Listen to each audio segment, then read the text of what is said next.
Apparently, the younger generation has now embraced cathode ray tube televisions. Believe it or not, they're buying CRT TVs, like the old Sony Trinitrons.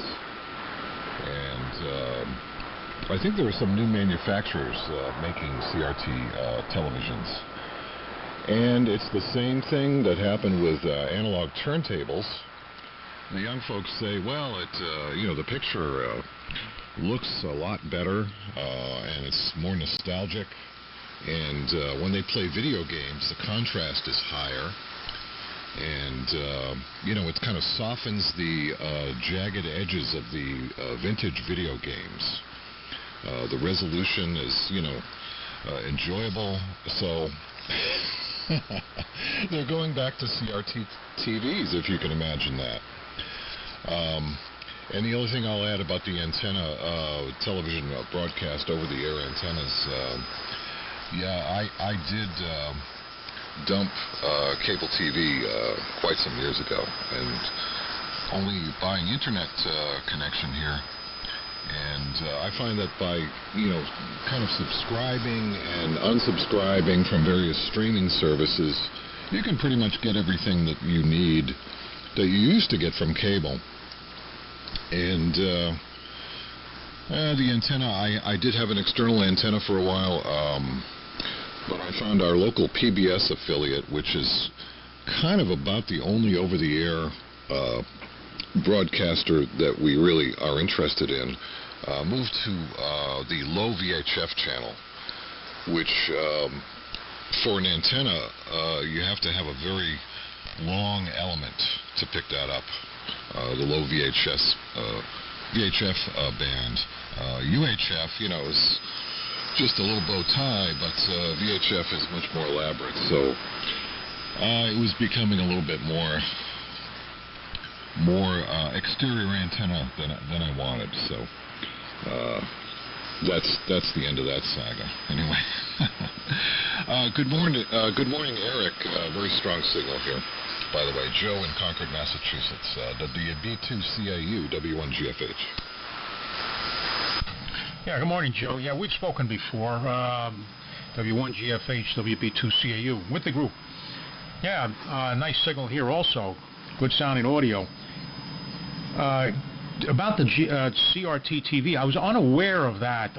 Most of my TVs, you know what, not most of my TVs, all of my TVs are CRT TVs. The biggest one is in the den, and that's only a 27-inch screen measured diagonally, and with the 16 by 9 viewing area, if I'm watching something that's that in that aspect ratio, it's I'm only getting 24 inches worth. So I don't really have a big screen in my den. I happen to like the CRT, but I have it out of cheapness. I don't have an LCD TV at all. I have some LCD computer monitors. One is the one I'm looking at right now, but I even have some CRT monitors that I use for my several computers that I have scattered about the house. So I was unaware that there was actually people that like the CRT better than the LCD or LED, whatever the replacement for CRT is. The newest TV that I own is a TV I bought, well, this year it'll be 20 years old. I bought it in 2005, and it was at the tail end of the CRT era. I worked for a safety testing organization at that time, and they tested CRTs there, but they stopped because there were no more CRTs. Well, that was probably after 2005. It was probably in 2006 or thereabouts. They just ended the testing because there were no more CRTs being included in television sets around that time. So, or new ones anyway, new CRTs anyway. So I'm surprised to hear that there's a renewed interest in CRT TVs. This is it's putting me back into. Well, I guess I don't know what kind of an era, because all of my TVs around here are all or a CRT TVs, and I'm covering the whole house with an RF connection on channel 4, so it's NTSC. So it converts the digital to NTSC and then distributes it throughout the house. I have one tuner in one location, and then I have one of those devices that I can access that tuner remotely from any place where I have a TV. I can still control it with a remote control from that location. So I only need the one tuner box, which, by the way, the tuner that I'm using is a box I bought on eBay for $30. But I bought more than one because I wanted more remote controls, and it's very hard to get an extra remote control for a box that's $30, because they'll probably charge you $20 for the remote control. So I bought five boxes at one time, so I have 5, just so I would have the 5 remotes. And then I have 4 backup tuners if I need them. But so far, the one tuner has been holding up for the last more than 2 years at this point, because I was running the over-the-air and the FiOS TV concurrently for a while, just to see if I could get by with that before I cut the cable. And to your comment, Paul, the reception here is not the UHF is not the problem. It's the VHF. One of the channels is on channel 3. Now, there never used to be an analog channel 3 in this area. There was one in Connecticut, and I know there's one down in Philadelphia, because I used to be a TV DXer. So there was no local channel 3, but now there's a channel 3, and it's digital. And there's no more channel 2 and no more channel 4. Some of the channels in this area are still on VHF. 3 is the only low-band VHF, but then we have 7 and 11, and I think 12. The 12 used to be 13. Channel 13 in New York was PBS. I think they moved to channel 12. So they're channel 12 RF, and channel 11 RF and channel 7 RF. Channel 9 is on, which used to be an analog, virtual channel 9 now, is on UHF.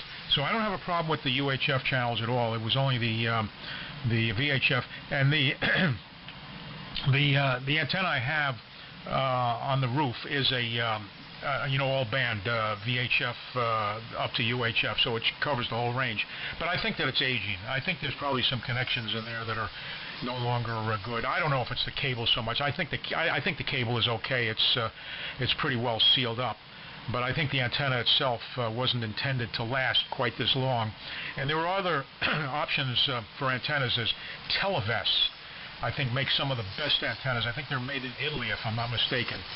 And I've watched the reviews on YouTube. I don't know if you've ever watched Antenna Man PA, who has videos on YouTube all the time, and he's a promoter of over-the-air TV.